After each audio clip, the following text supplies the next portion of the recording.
Okay, so I had a little bucket in the garage. And see, that's going to be for the tube where the water comes out of the wall.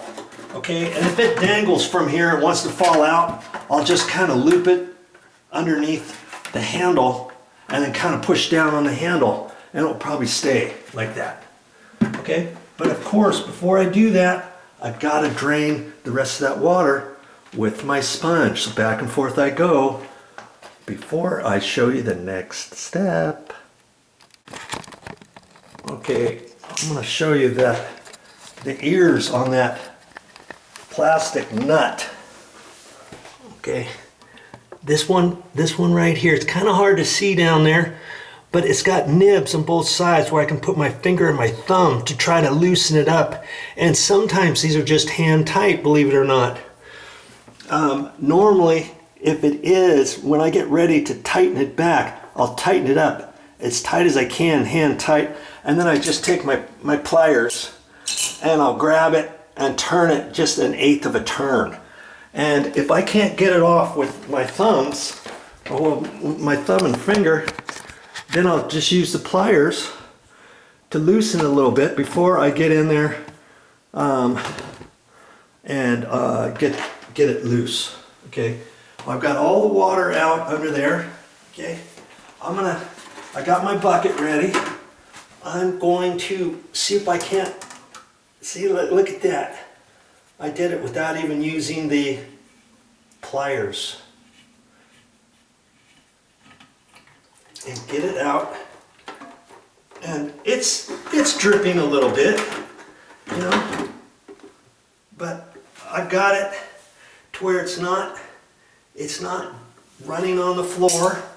It's just going in the bucket. And if that were to fill up before I got the new one installed, which shouldn't be the case, I could quickly take that off, let it get another bucket, put it on there, and then dump that bucket down the toilet or something. I'm going to take you down there just to show you that the water is running just ever so slightly. You see there, right there. It's running, and so I'm good. I'm good to go. Now I'm ready to do that.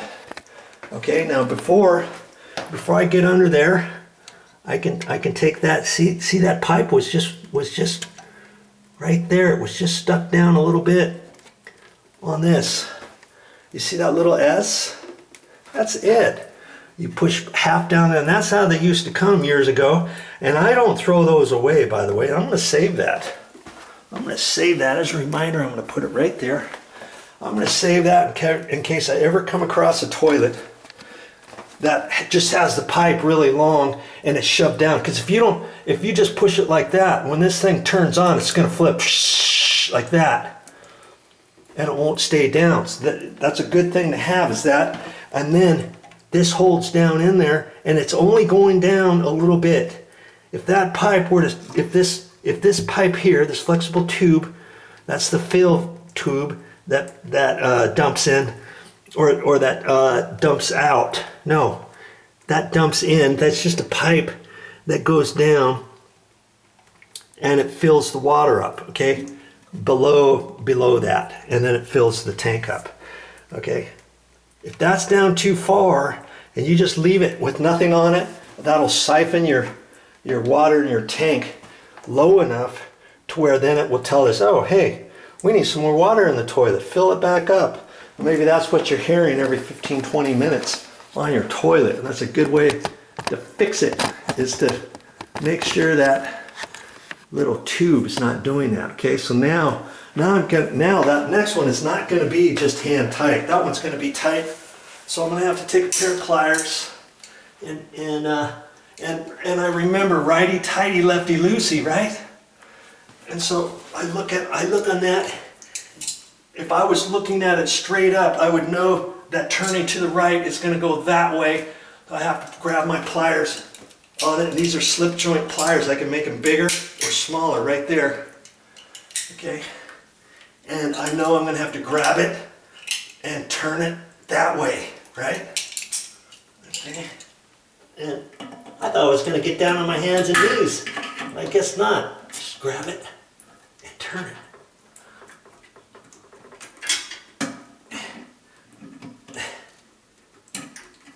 Just enough to where I can get it, and I'm feeling to see if the threaded rod is turning, and it's not. If it was, I might have to get my hand up in there and hang on to that with one hand, you know.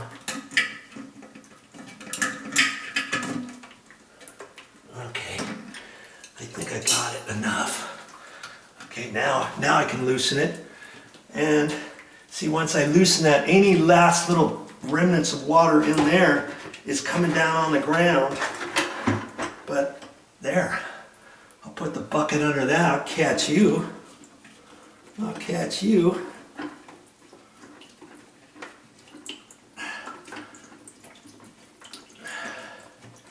That's not much, whatever you've left in there that you didn't get out with your sponge or your shop vac or your paper towels or whatever. Okay. Now I can lift that out of there. And there's my old one. 24 years old, never been taken out. This thing lasted, you've had a good life, little guy. You've had a very excellent life. It's time to retire you. Okay, see, pretty much the same other than this. Remember I said there's a little goodie on the side. I don't know if you can see that or not. Let's see. You see, if yours is like that, you would have to pinch it together. You'd have to pinch it together so that then you can adjust it. You see what I mean? It's kind of tricky when it's inside the toilet, but that's how in the old days you would adjust your ball, your float. Okay, so that water's still draining in there. I don't really care about that. I'm going to set that off to the side. I'll clean up when I get all done with my sponge, my rag, and I got my simple green here and stuff. Now I'm going to take this as an opportunity to kind of wipe around that hole to get any last little bits around there. And if your toilet is really dirty at the bottom, now's your chance to kind of clean it up and wipe off some of that excess of grit and stuff. You could get that grit out of there with a paper towel. This one's pretty good. I'm just getting the last little bit of water, and the last thing I want is a little bit of sand or grit that could possibly cause it to leak down there at the bottom when I put the new one in. You know, I've got it all nicely clean there. We'll show you that too.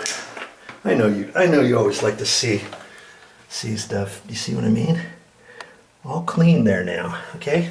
You remember what we're gonna do next? Hey, step by step. How do you eat an elephant? One bite at a time. How do you fix a toilet? One step at a time.